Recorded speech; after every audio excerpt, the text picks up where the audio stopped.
성경에 관한 예배를 하시니까 그러니까 세 번째 우리 창세기 22장 5절 말씀 함께 교환했죠. 창세기 22장 5절 말씀 함께 읽습니다. 이에 아브라함이 종들에게 이르되 너희 나귀와 함께 여기서 기다리라. 내가 아이와 함께 저기 가서 예비하고 우리가 너희에게 돌아오리라 하고. 또 22장 12절 말씀. 사자가 이르되 그 아이에게 내 손을 대지 말라. 그에게 아무 일도 하지 말라. 내가 네 아들 내 독자까지도 내게 아끼지 아니하였으니 내가 이제야 내가 하나님을 경외하는 줄 아노라. 요한복음 14장 21절 말씀입니다. 나의 계명을 지키는 자야 나를 사랑하는 자니 나를 사랑하는 자는 내 아버지께 사랑을 받을 것이요.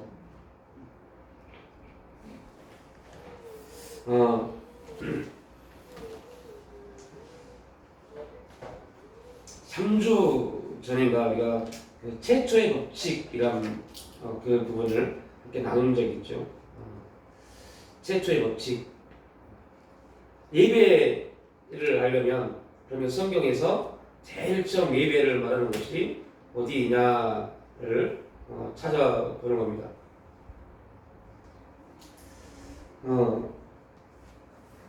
우리가 보통 예배라고 할 때 근데 예배에 대한 개념이 다 다르죠. 예를 들면 우리가 지금 드리고 있는 이 예배는 금요 기도회라는 이름으로 예배를 드립니다. 수요일은 수요 예배, 또 주일은 주일 예배라는 예배, 그렇게 예배를 드립니다. 같은 예배인데 형식이 다릅니다.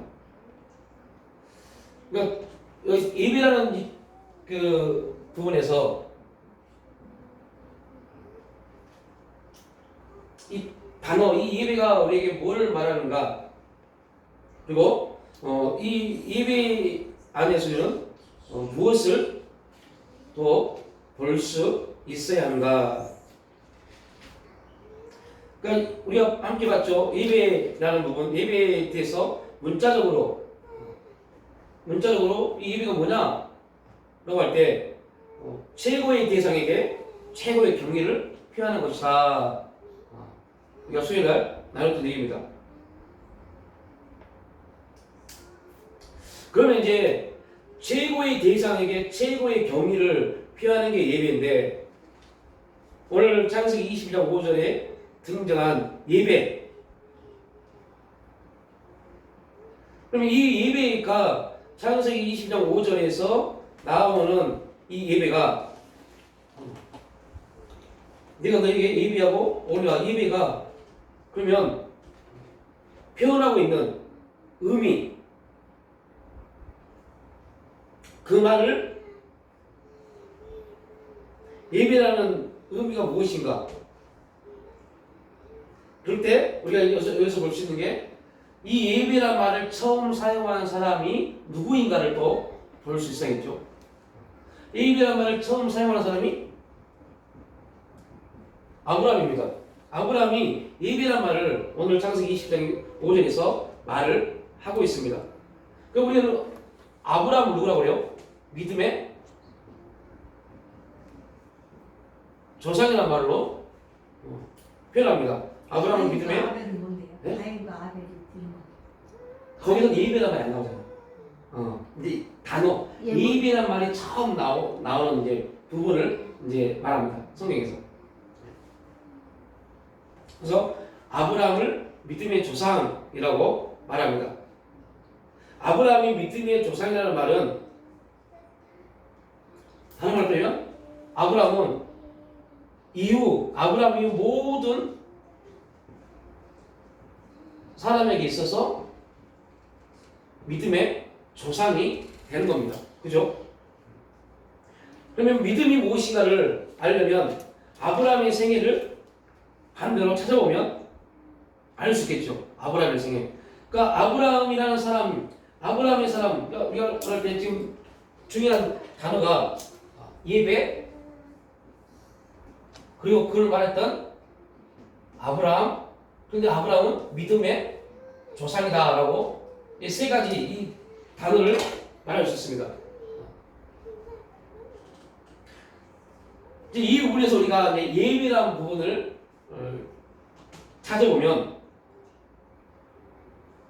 아브라함의 생애 이 예배를 처음 말했고 믿음의 조상인 아브라함의 생애를 보면 여러분 아브라함이 믿음이 굉장히 좋은 사람으로 시작되지 않았잖아요. 그죠? 아브라함은 출발이 그렇게 믿음이 굉장히 좋은 사람이 아니었습니다. 그러니까 어찌 보면 본토 친척 아비 집을 떠나서 하나님이 지시할 땅으로 아브라함을 왔습니다. 근데 그 사건을 볼 때 창세기 12장 사건을 우리가 볼 때 이때 아브라함이 믿음이 있었느냐? 라고 질문을 던져보면 있다 라는 사람도 있을 것이고 아니 없다 라고 하는 사람도 있을 겁니다. 저도 창세기 12장에 아브라함이 믿음이 있느냐? 라고 물어보면 모르겠어요. 있는 것 같기도 하고 없는 것 같기도 해요. 있는 것 같은 것은 하나님이 야 너 본토 친척 아비 집을 떠나서 내가 지시할 땅으로 가라 라고 했을 때 그 땅에 가서 갔다는 거. 근데 그 이후로의 창세기 12장 떠나와서 그 이후의 삶을 보면 전혀 믿음이 없는 사람의 모습이 나옵니다. 그 믿음이 있다? 없다. 둘 다 맞는 것 같아요. 있는 것 같기도 하고 없는 것 같기도 하고. 그런데 점점 13장, 14장, 15장, 16장, 17장, 18, 22장까지 보면서 놀라운 하나의 사실을 알 수 있습니다.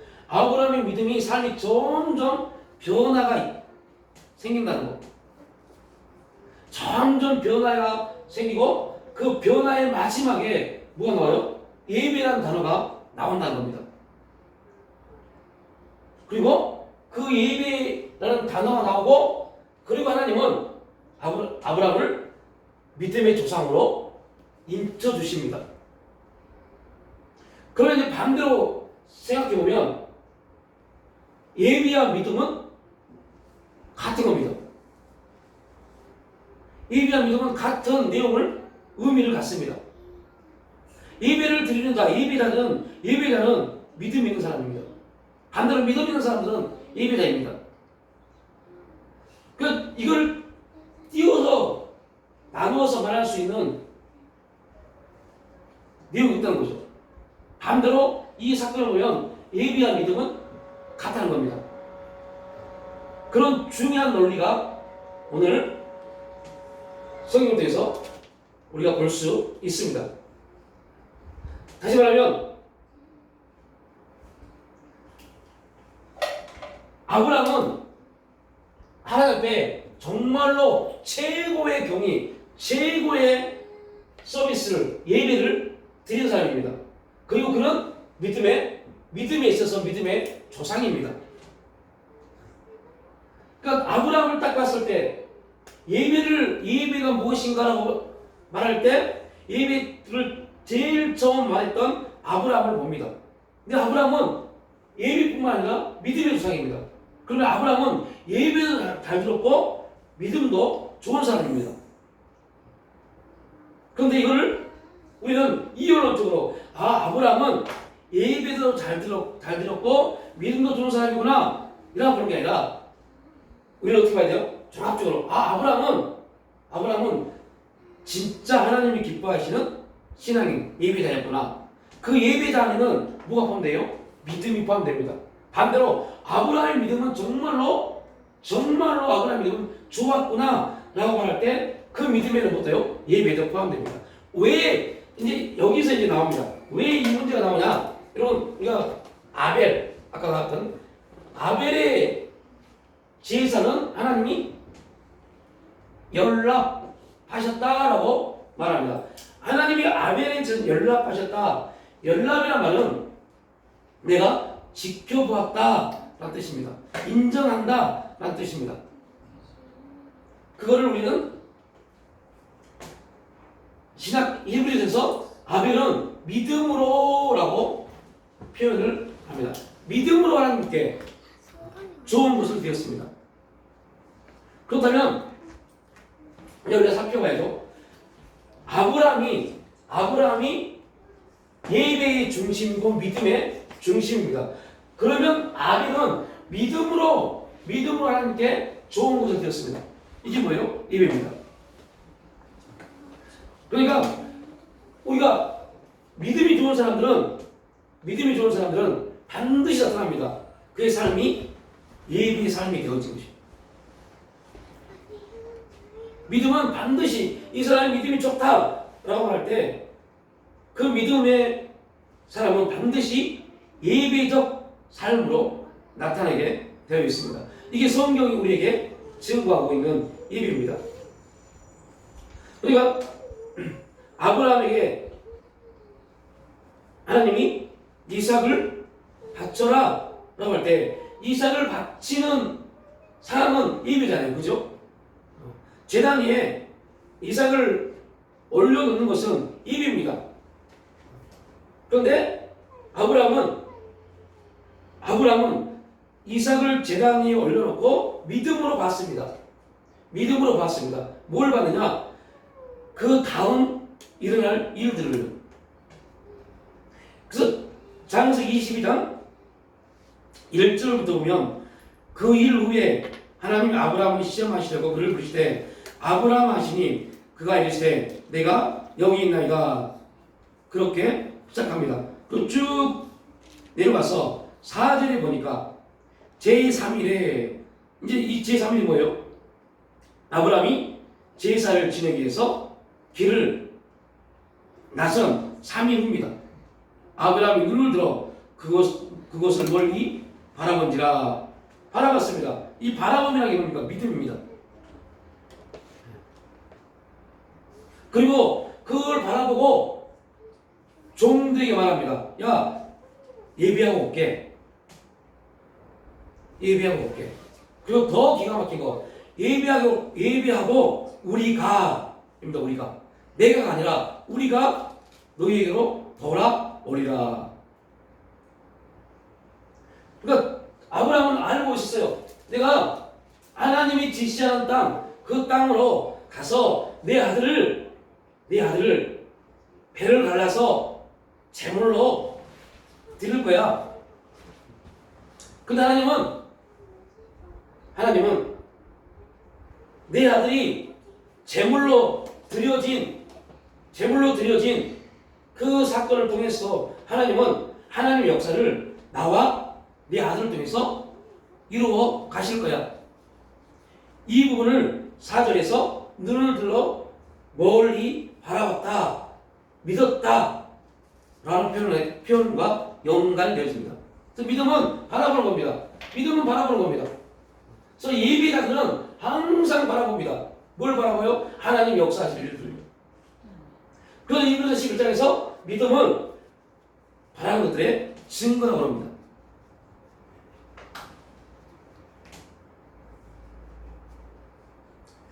자, 이 부분에서 이게 참 중요한 이 사건이죠. 아브라함이 이제 이삭을 낳습니다. 이삭이 누구죠? 이삭이 어떤 사람입니까? 아브라함에게 있어서 이삭이 어떠한 사람입니까? 하나님의 선물입니다. 도무지 낳을 수 없는, 출산할 수 없는 그러한 상태에서 하나님이 선물로 이삭을 주셨습니다. 그것도 이삭은 아브라함과 사라에게 웃음입니다. 되게 중요한 단어들입니다. 이게 다 성경에 나와 있는 내용들입니다. 그리고 이삭은 아브라함과 사라에게 행복입니다. 그런데 하나님이 선물이요, 웃음이요, 행복인 이삭을 바쳐라고 말합니다. 그럼 이제 여기서 우리가 알아야 될 게 뭘까요? 예배가 뭘까? 그런 부분에서 아브라함이 말하고 있는 아브라함을 통해서 우리가 말하는 성경이 말하는 예배는 무엇일까? 너희가 생각하는 선물, 너희가 생각하는 행복, 웃음, 그것보다 내가 더 중요하니? 를 물어보는 겁니다. 다른 말로 그러면 너희 삶의 모든 것들보다 내가 더 중요하니? 를 지금 주님이 우리에게 물어보신 겁니다. 그렇다면 우리는 진짜 예배자가 될 수 있습니다. 그런데 돌이켜보면 그러지 못하는 경우가 너무 많습니다. 왜요? 우리에게 주어지는 환경 때문에, 상황 때문에 예배를 드리지 못하는 경우가 얼마나 많습니까? 내 상황 때문에 하나님이 나가지 못하는 경우가 얼마나 많습니까? 그러고 따지고 보면 우리는 참 예배자가 되기 되게 힘든 그러한 삶을 살고 있습니다. 그래서 아브라함이 이삭을 바치러 갔을 때 어땠을까요? 지금 우리에게는 야, 네 자녀를 바쳐라 이렇게 말씀하지 않습니다. 우리에게 말씀합니다. 야, 네가 지금 네 상황 가운데 가장 중요하고 바쁘다고 생각하는 그거 정말 긴박하게 해야 될 그것보다 나를 더 먼저 택할 수 있겠니? 라고 물어보는 겁니다. 그때 우리가 아멘! 이라고 할 수 있는 그러한 사람들을 예배자라고 말합니다. 우리 예배자가 되는데 되게 힘들겠죠. 예배자가 되기 위해서 얼마나 많이 그런 과정을 거쳐야겠어요. 그래서 아브라함도 12장, 13장, 14장 쭉 거쳐오면서 이 굉장히 많은 시간을 거쳐오면서 쓰러지고 실수하고 넘어지고 싸우고 다투고 또 하나님의 은혜가 있고 어제가 갱신받고 그러면 넘어지고 또 불순종하고 믿지 않고 또 하늘을 또 팔아먹고 이런 과정을 계속 통해서 아브라함은 하나님이 내 삶의 중심이구나 이 사실들을 하나씩 발견하기 시작합니다. 그러면 다시 말합니다. 아브라함이 11조를 드렸던 성경이 창세기 몇 장이 나왔어요? 아브라함이 11조 어디 나옵니까? 창세기 14장이 나옵니다. 14장에. 그러면 여러분 제가 뭘 말씀드리면 11조를 드리는 사람이 믿음이 좋은 사람입니까? 라고 물어보는 겁니다. 제가 11조를 드리는 사람이 11조를 드리는 분들이 그러한 분들이 믿음이 좋은 사람입니까? 라고 질문을 지금 드리는 겁니다. 오늘 전사님이 저한테 SNS로 문자가 왔어요. 목사님, 저는요 10에 3조를 하고 있습니다. 그리고 그것도 부족해서 감사헌금, 성경금 하면 10에 5조를 합니다. 이제 벅찹니다. 10에 5조를 하다 보니 생활 안 돼서 카드를 쓰게 됩니다. 하나님 언제까지 이렇게 힘들게 하실까요? 언제나 불릴까요? 그렇게 문자가 왔더라고요. 또 한참 읽으면서 할 말은 굉장히 많았어요. 당신 헌금자 잘못하고 있어. 그런 말을 하고 싶었는데 주님이 지금 한 번에 이런 말을 쓰세요. 헌금을 하고 안 하고의 문제가 아닌 것 같습니다.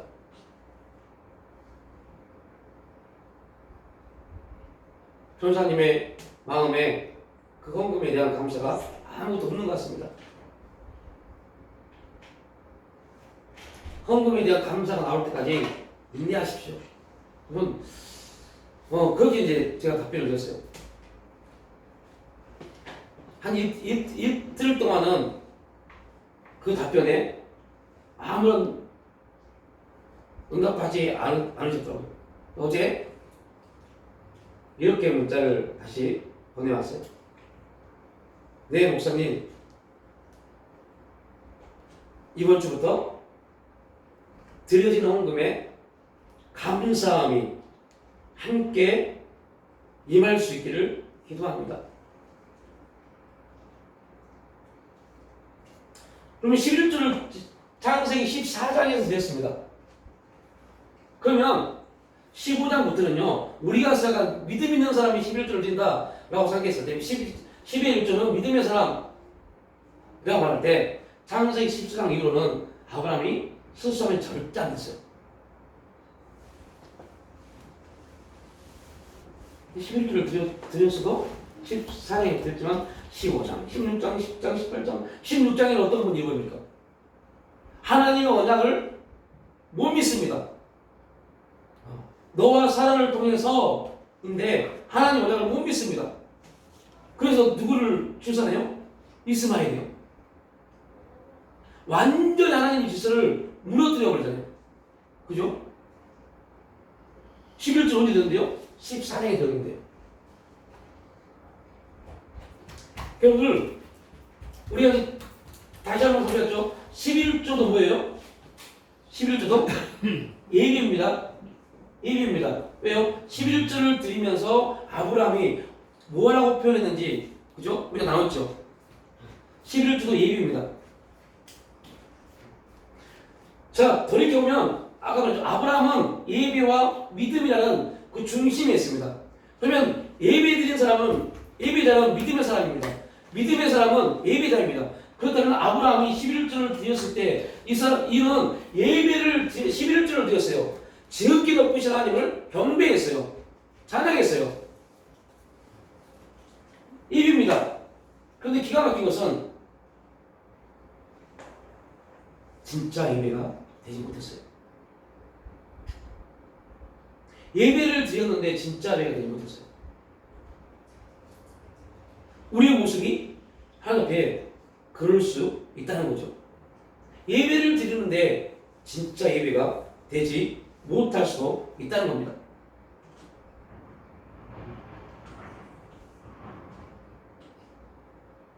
그래서 우리는 아브라함을 통해서 예배가 무엇인가를 확인할 수 있어야 돼요.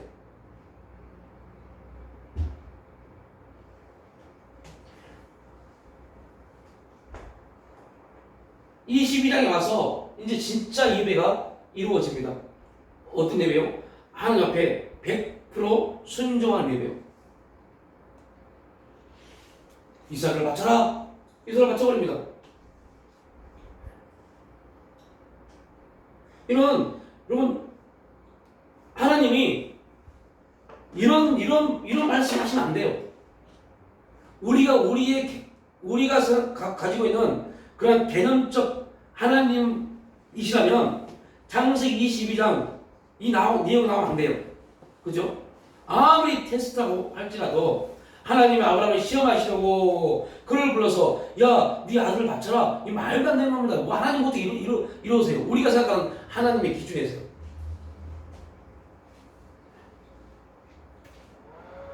그러니까 여러분 다시 말합니다.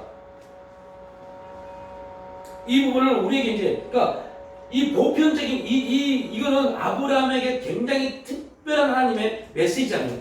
그러니까 이 메시지, 여러분 성경의 메시지가 보편적으로 일반 보편적으로 해석이 돼야 돼요. 일반 보편적으로 해석이 되지 않으면 이 12장은 이러한 말씀들은 우리에게 전혀 적용이 되지 못해 버립니다. 도대체 그러면 우리도 아들을 자녀를 바쳐야 되나? 이런 문제에 빠져버립니다. 난 자녀 못 바치겠는데? 이런 문제에 빠져버립니다. 그러니까 보편적으로 창세기 22장이 말하고자 하는 내용이 무엇인가를 살펴봐야 해요. 일반 보편적으로 창세기 22장이 무엇인가를 알아야만이 우리에게 뭘 할 수 있어요? 적용할 수 있어요. 안 그러면 적용 못합니다. 이 창세기 22장을 백날 읽어도 적용이 말씀이 우리 가운데 적용 안 되면 이거 아무런 소용없어요. 적용이 안 되는데 하나님이 나에게 자녀를 바치라고 못하지? 이런 문제에 빠져볼 수 있습니다.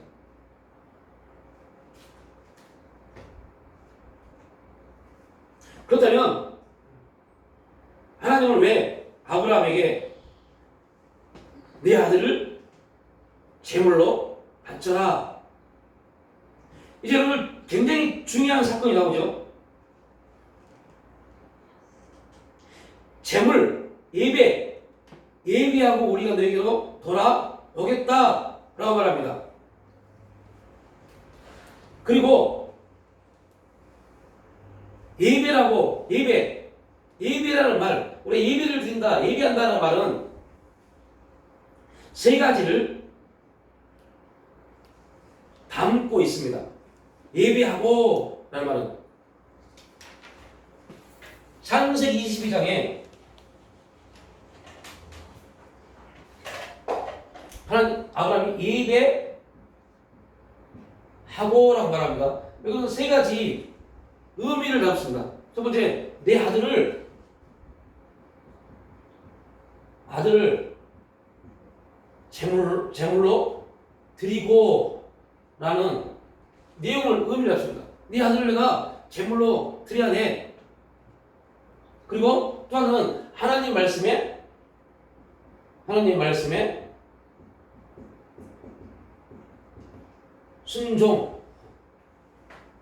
순종하고 라는 의미를 담습니다. 그리고 세 번째는 예배를 드리고 라는 의미를 갖습니다. 그러니까 창세기 22장 5절에 예배하고 라는 말에는 이 세 가지 의미를 갖습니다. 그러면 반대로 이 부분을 이 세 가지의 공통점이 뭡니까? 그죠? 내 아들을 제물로 드리고 하나님 말씀에 순종하고 예배를 드린다. 이 세 가지 공통점은 말 그대로 뭐예요? 하나님께 순종입니다. 그러면 예배가 성경적 예배는 뭐냐? 아브라함을 통해서 우리에게 말씀하시고자 성경적 예배는 하나님 말씀에 순종하는 겁니다. 순종하는 겁니다. 그래서 우리가 하나님의 예배를 드릴 때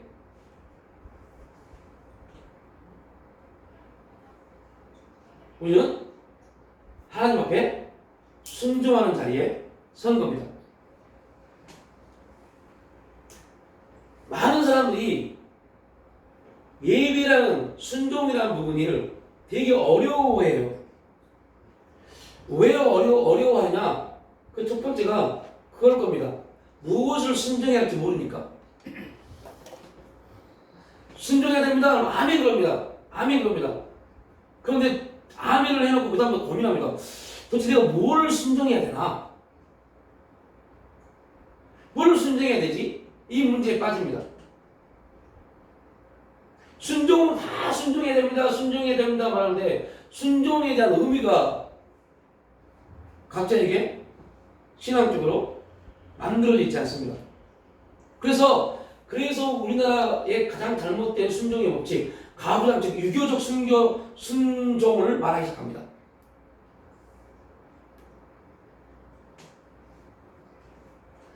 그러니까 아브라함이 하나님 말씀에 순종했습니다.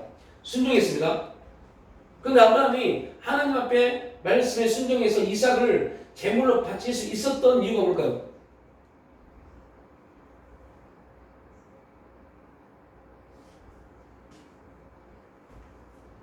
중요한 겁니다, 이게. 여러분, 이게 왜 중요하냐면, 이 하나가 딱 밝혀지면, 이제 깨달아지고 알아지면, 하나님 음성을 듣는 법, 순종하는 법, 다 풀려버립니다. 왜? 아브라함이 왜 이삭을 바쳐라! 라고 했을 때 순종했을까요? 그 하나님의 말씀이, 하나님의 아브라함에게 했던 말씀이 곧 말씀이기 때문에 순종한 겁니다. 하나님의 말씀이기 때문에 순종한 겁니다. 그러면 이제 재미난 공식이 하나 형성되죠. 예배, 아브라함, 믿음, 하나, 순종, 또 하나, 말씀. 예배자는 누구냐? 라고 할 때 이 공식이 형성됩니다.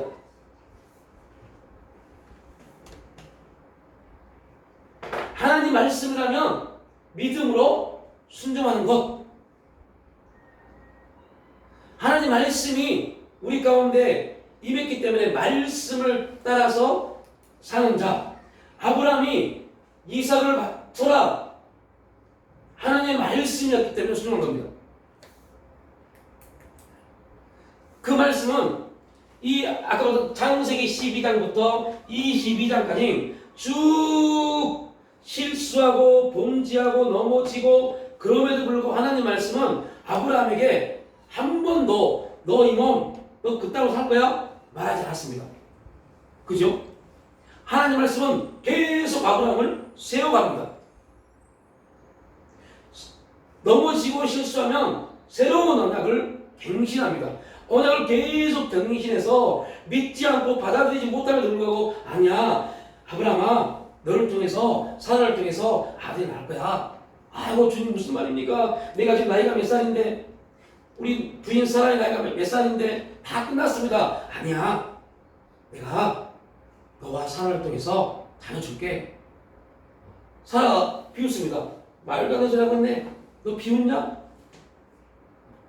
너는 이맘때 봐라. 내가 아들을 줄게. 그렇게 비웃고 받아들이지 못하는 아브라함에게 이 자식 이거 너 그럴 수 있어? 한마디 안 했습니다. 이 사건을 아브라함은 계속 그 사건을 통해서 아브라함을 깨닫습니다. 하나님 말씀은 진짜 신실하시다. 정확하게 그 말씀대로 이루신다.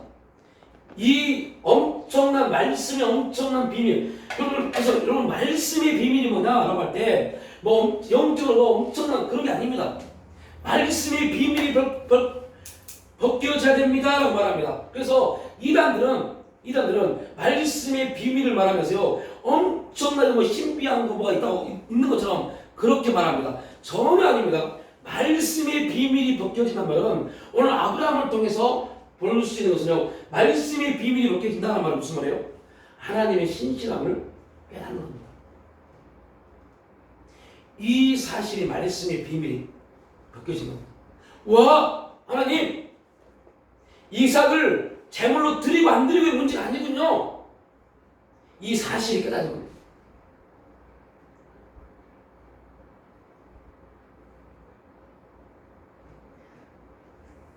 오늘 반대로 보면 지금 우리나라 성도들, 우리나라 교회처럼 예배에 열심인 성도들, 교회들이 없어요. 전 세계적으로. 이렇게 열정적으로 예배드리는 나라 없습니다.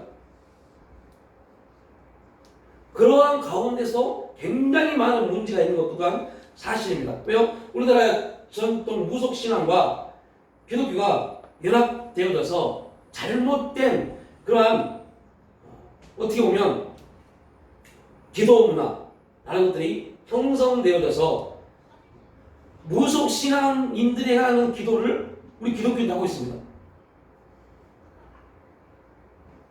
더 무서운 게 뭐냐면 그게 우상을 숭배하는 건지 알지는 못해요. 왜요? 나는 지금 우상을 숭배하는 것이 아니라 기도를 하고 있다고 착각합니다.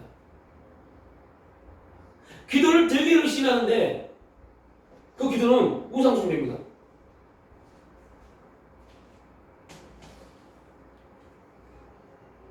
이러한 일들이 우리 삶에 그대로 배어 있어요.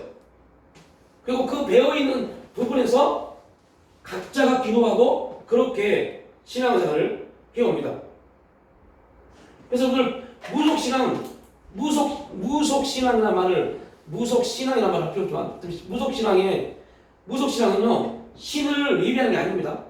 신을 위한 신앙이 아닙니다. 기독교의 모든 종교는 다 자기를 위한 겁니다.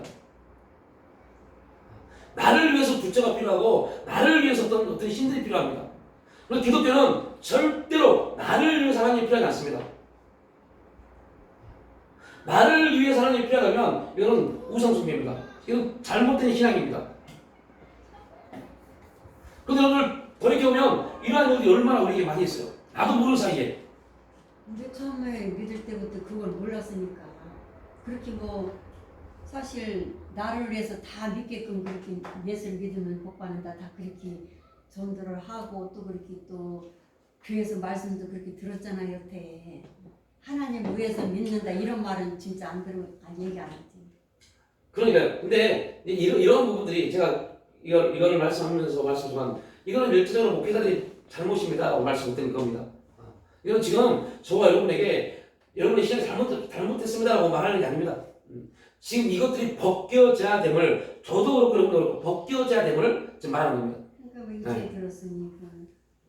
그러니까 이 부분들이 온전히 우리 가운데 이루어지지 않으면 그러니까 얼마나 우리의 기도가 우리 신앙이 편협적이고 자기중심적이고 심지어는 그거로만 끝나지 않고 나는 하나님을 예배한다고 하는데 결과적으로 우상을 예배하고 있는 그런 문제에 빠져볼 수 있다는 거죠. 그래서 제가 여러분들 질문을 드렸던 겁니다. 아론이 새긴 금송아지가 우상입니까? 아닙니까? 할 때 우리는 다 우상을 말합니다. 왜요? 금송아지는 우상이니까. 그런데 아론은 우상이라는 제목으로 금송아지를 깎지 않았습니다. 분명히 말합니다. 아론이 금송아지를 만들고 이 금송아지가 우리를 애굽에서 인도해신 하나님이라고 합니다. 왜요? 아론도 하나님이 어떤 면인지 알지 못했습니다. 그래서 아론도 무속신앙, 어디요? 예굽의 무속신앙은 그 신앙의 모습을 그대로 가져가서 그렇게 형상을 깎은 겁니다. 그러니까 아론이 이걸 돌이켜보면 아론이 어떤 사람입니까? 예굽에서 10가지 지향을 나타낼 때 항상 모세 옆에서 하나님의 말씀을 대응한답니다. 그런 사람도 이렇게 이러한 모습을 나타납니다. 그러니까 우리의 모습 안에서 우리가 계속 벗겨지지 않으면 우리의 삶이 자아처리가 되지 않으면 내가 무너지지 않으면 나도 모르는 사이에 하나님 앞에 예배의 자리에 예배를 드리는데 내 삶에는 우상이 내가 우상을 세운 게 아닙니다. 그런데 우상이 있습니다. 내가 만든 하나님, 내가 만든 신. 이러한 부분들이 우리 가운데 나도 모르는 사이에 몸에 배어져 있고 그렇게 10년, 20년 신앙생활을 해오다 보니 이제 그게 너무 자연스러워져요. 헛된 삶 살아왔네. 아니 그러니까 뭐 그걸 그렇지 않지만 헛된 삶 어쨌든 살아왔어. 나를 위한 삶을 살아가는 우리 속에 그 우상을 너무나도 많이 섬기고 있다는 게 지금 나오는 거지. 그러니까 이 부분을 우리 영성적으로 표현하면 우리 영성을 표현하면서 자아처리 하는 내용이 바로 다 이겁니다. 자아처리하는 내용이 다 이겁니다. 근데 우리는 그냥 이러한 부분을 안 풀고 그냥 자아처리하십시오. 육신을 주게 됩니다. 라고 하다 보니 문제는 육신에 대해서 죽어야 됩니다. 라고 말하는 사람도 육신이 뭔지 모르고 자아처리를 해야 됩니다. 라고 말하는 사람들이 자아가 뭔지 몰라요. 그런데 단어들이 있기 때문에 단어들을 말했어요. 근데 거기서 자아처리는 이제 그 환경 속에서 딱 부딪혔을 때 내 속에서 나오는 거 이거를 이제 자아처리한다 이제 그렇게 했잖아요. 아니요 전혀 아닙니다.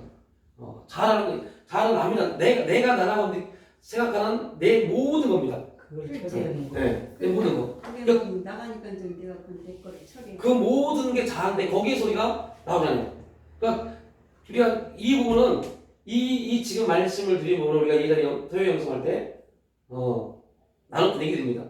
그때는 이거를 다 자아처리라는 이름으로 나눴죠. 그러니까 이게 그냥 무슨 말이냐면 단어에 아까도 말씀을 드렸지만 단어에 국한시켜버렸어요. 단어에 국한을 시켜버렸습니다. 자아라는 단어. 그러니까 자아라는 단어에 국한시켜버리면 자아가 뭐냐? 라고 말할 때 대부분 사람들이 뭐라고 그래요? 감정적인 거. 이게 아니었는데. 그래서 우리가 나눈 거 뭐죠? 단어에 매잡고 자아가 뭐냐? 라고 할 때 계속 예배 시간도 그렇고 설교 시간도 그렇고 말씀을 듣고 내가 나라고 생각하는 모든 게 자아입니다. 내가 나라고 생각하는 모든 게 자아인데 우리 거기에서 얼마나 많이 예비하고 기도하고 다 있잖아요. 내가 나라고 생각하는 내 경험들, 내가 살아왔던 내 모든 사람들. 그러니까 이런 모든 내가 살아왔던 나의 모든 사람들, 내 경험들 이게 나쁜 게 전혀 아닙니다. 반드시 하나님 앞에 사용되어집니다. 그래서 우리가 나눴던 얘기잖아요. 전라남도 장흥 영삼면 음직에서 태어났습니다. 장애를 가지고 있는 어머니 밑에서 살았습니다. 이런 모든 삶의 내용들이 하나님이 다 필요하기 때문에 그런 삶의 기준을 우리에게 주신 겁니다. 그런데 이게 이 삶이 내 삶의 중심이 되어버리면 거기에서 우리가 하나님을 찾기 시작하는 거죠. 이게 무너지고 이게 내려지고 처리가 되어진 다음엔 하나님의 임재와 하나님의 역사가 경험되어지면 이런 것들이 이제 하나님의 역사를 위해서 사용되어질 텐데 그래서 우리가 이 부분을 놓고 자꾸 예를 들었던 게 사도 바울이잖아요. 사도 바울이 율법의 완성자였고 율법에 있어 정말 그 누구와도 비교할 수 없는 그러한 사람이었는데 예수를 만나고 나서 사도 바울은 고백합니다. 이 모두 다 배설물이다. 배설물이다 말할 때 되게 중요한 메시지라고 우리가 들었죠. 빌립보서를 나누면서 뭐라고 말하냐면 고상한 지식에 비해서 배설물이라고 합니다. 예수 그리스도라는 그 당사자 예수 그리스도를 통해서 율법을 보니 율법은 다 쓸모가 없다라는 겁니다. 그러나 율법 자체로 보면 굉장히 우리에게 유익한 겁니다. 그 굉장히 유익한 것이 이제 예수 그리스도 안에서 배설물로 여겼던 그 율법이 그리스도 안에서 성령을 통해서 가장 사도 바울을 되게 만든 게 율법이었습니다. 그러니까 우리로 말하면 우리가 태어났던 곳, 살아왔던 곳, 공부했던 것 이게 자아입니다. 이 자아는 그리스도 안에서 반드시 깨져야 돼요. 그래야만이 그리스도가 우리 삶의 참 주인이 되니까요. 자아가 깨지지 않으면 우리는 내 생각 안에서 하나님을 찾습니다. 내가 기분이 좋으면 기도가 잘 되는 것 같아요. 내가 기분이 좋으면 예배가 잘 드려진 것 같아요. 내가 기분이 좋으면 다 좋아요. 근데 내가 기분이 나쁘면 기도도 안 됩니다. 내가 기분이 나쁘면 예배도 엉망입니다. 다 누구예요? 나입니다. 나. 내 기준 안에서 움직여집니다. 이 부분들이 훈련을 통해서 깨워지는 겁니다. 깨워지면 하나님이 참 주인이 돼서 내 기분과 내 환경과 무관하게 하나님이 우리 예배를 받으시는 그러한 삶으로 바뀌어지죠. 이게 이제 우리가 영성 훈련에서는 가나안 이다쇼 자처리 여리고서 무너짐이라는 내용으로 설명을 합니다. 그러니까 아브라함이 이 과정들을 통해서 수많은 시간 안에서 넘어지고 실수하고 또 하나님 은혜를 받고 또 넘어지고 또 은혜를 받고 또 실수하고 또 불순종하고 이런 과정들. 그러니까 지금 권사님 말씀하신 것처럼 헛살았네. 그 말이 다른 말처럼 무슨 말이에요? 넘어지고 실수했던 우리 모두 삶입니다. 그런데 중요한 것은 그런 삶을 통해서 하나님의 은혜, 하나님의 선하심, 하나님의 신실하심이 아브라함에게 알아졌고 그리고 아브라함은 그 하나님의 신실하심을 통해서 이삭을 드리는 게 이게 문제가 아니구나. 이삭을 바치는 거 이게 문제가 아니구나. 하나님은 이삭을 바치고 안 바치고 이 문제에 나를 보는 게 아니었구나. 그걸 깨닫기 시작한 겁니다. 그걸 말씀드리기 위해서 4절의 말씀을 드렸던 겁니다. 믿음은 바라보는 겁니다. 그 바라봄이 일어나지 않으면 우리 말합니다. 아니 하나님 독자 이삭을 하나님이 주신다고 해서 주셔놓고 지금 이렇게 다시 제물로 바치라니 말도 안 됩니다. 그거 말할 수 있습니다. 자 이걸 일반 보편적 우리의 기도로 적용시켜 볼까요? 하나님 제가 나름대로 최선을 다해서 신앙생활하고 열심히 봉사하고 11조하고 헌금하고 성경금하고 열심히 예배드렸는데 저한테 돌아온 게 지금 아무것도 없잖아요. 동일한 겁니다. 우린 지금 뭘 본 거예요? 우리가 보고는 결과를 본 겁니다. 하나님 결과를 주세요 라고 말하고 있고 하나님은 야 그걸 내 거야. 결과는 내 건데 왜 자꾸 결과에 네가 옳고 그름을 말하느냐. 어떻게 될 것인가에 대한 결과는 내 거야. 너는 예를 들면 이제 이 돌아온 주일날 설교 말씀 중에 나오는데요. 하나님 내 인생이 어떻게 될까요? 우리 자녀 인생이 어떻게 될까요? 이렇게 기도하는 하나님 뜻을 구하는 게 아닙니다. 어떻게 될까요? 라는 것은 누구의 몫이에요? 하나님 몫입니다. 하나님 몫입니다. 그거는 지금 오늘 우리에게 주어진 삶, 그 삶 속에서 하나님 이 삶 속에서 내가 최선을 다해서 하나님을 예배하는 예배자로 살아갑니다. 그 결과는 하나님 거기 때문에 결과에 대해서 우리가 결과에 대해서 우리가 움직이는 순간부터 무속신앙입니다. 무속신앙은 결과를 누가요? 내가 가져옵니다. 이러한 부분들이 이제 우리가 아브라함을 통해서 얻어지는 사건입니다. 결과는 믿으면 바른 것들이 실상이요 보지 못하는 것은 증거다 했을 때 반드시 결과가 있는 게 아니에요.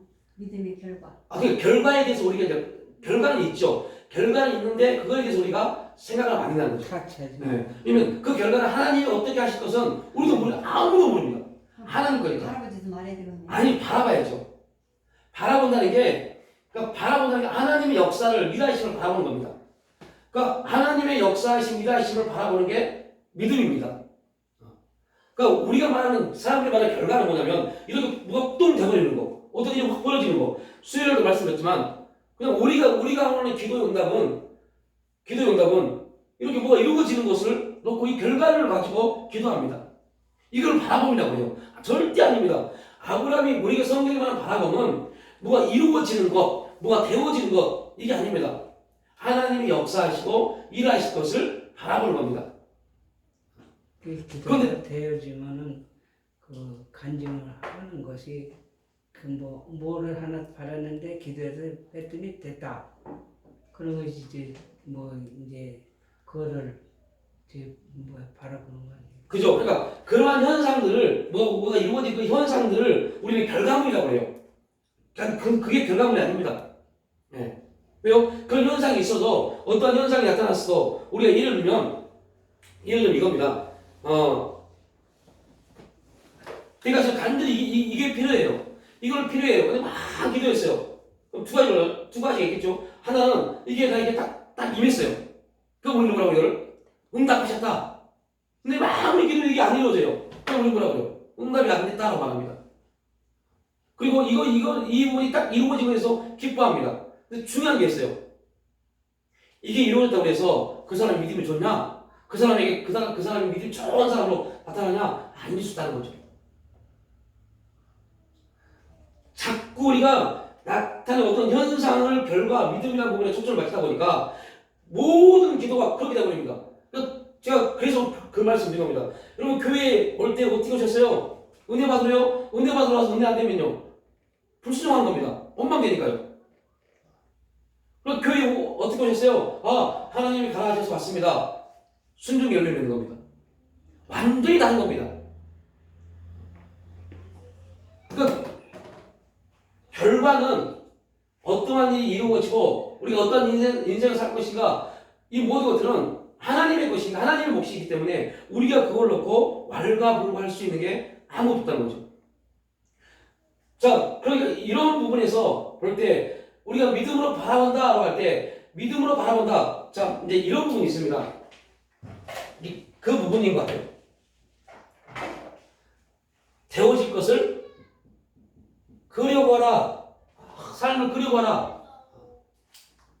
그런 기도를 이제는 많이 하라고 그러잖아요. 예, 이 부분은 저와 여러분의 기도의 내용을, 기도의 근로된 기도를 형상화시키는 거지. 형상화시켜서 기도하는 거지. 그렇게 하나님의 영적인 세계, 하나님의 역사가 그렇게 되어진다는 게 아닙니다. 그러니까 이런 부분들이 되게 헷갈릴 수도 있겠죠. 다시 말하면 믿음으로 바라본다라는 것과 그려보라는 것은 전혀 다른 겁니다. 왜요? 그려보라는 내 기도의 내용에서 내가 그리는 거니까 그건 아무리 영적으로 기뻐도 딱 내 수준입니다. 내 수준입니다. 그러나 우리가 믿음으로 바라본다는 것은 우리 이해를 뛰어넘어서 역사하시는 것을 받아들이는 겁니다. 내가 아무리 열심히 돈을 벌어도 평생 1억 정도 벌 것 같은데 우리는 그럽니다. 그럼 1억 정도에 하나님이 조금 보태주면 도와주시면 한 2, 3억 정도 되겠지? 이걸 그려보려고 합니다. 근데 우리 하나님 믿음은 1억, 2억, 3억을 보는 게 아닙니다. 이 부분을 보는 게 아니라 하나님이 내 인생 가운데 역사하시고 일하시고 운행하여 주셔서 내가 하나님을 자랑하는 감정의 주인공, 어떻게 자랑할지 누구도 모릅니다. 어떠한 자리에 섰지 누구도 모릅니다. 반대로 이거만 하고 장로님이 이런 말씀하시잖아요. 내가 이렇게 평생 신앙생활하고 이런데 지금 이런 집이 이런 집에서 살고 있다. 이건 이제 장로님이 현실적으로 보는 관점입니다. 그죠? 자, 그런데 이걸 다르게 한번 보는 부분이 있어요. 그게 그렇게 봤을 때 집에 대한 어떠한 신앙에 대한 부분에서 나는 느끼기에, 장로님이 느끼기에는 나는 아무런 감정도 누구에게 줄 수 없다라고 생각하셨어요. 그런데 간증은 내게 아닙니다. 간증은 내게 아닙니다. 이 사실이 믿음 안에서, 신앙 안에서 각인되지 않으면, 알아지지 않으면 우리는 계속 자신도 모르게 간증의 욕망, 간증의 욕심에 빠져버려요. 죄를 집니다. 간증은 내게 아닙니다. 간증은 누구예요? 너 겁니다. 이 부분이 빨리 알아져야 돼요. 간증은 내게 아니라 너 겁니다. 내 주위 사람 어떠한 사람 겁니다. 내가 이렇게 사는데, 내가 생각하기는 정말 형편없는데, 내 신앙 말고요. 내가 살고 있는 삶의 내용이 형편없는 것 같은데, 사람들이 인정도 안 하는 것 같은데, 그러한 게 보여집니다. 그런데 어떤 사람이 나를 보고, 내 삶을 보고 영향을 받고 도전을 받는다면 그게 간증입니다. 내가 기도해서 죽은 사람을 살려냈어요. 우리는 이런 걸 간증이라고 봐요. 기도했더니 돈 한 푼 없는 사람이 기도했더니 하나님이 집을 줬어요. 이걸 간증으로 봐요. 그러다 보니까 이런 게 없으면 아무것도 없다고 생각을 해요. 그럼 돌이켜볼까요? 내가 기도했어요. 제가 기도했어요. 기도했더니 집 없는 내가 집 한 채를 얻었어요. 어떻게 얻었어요? 집 한 채 얻었어요.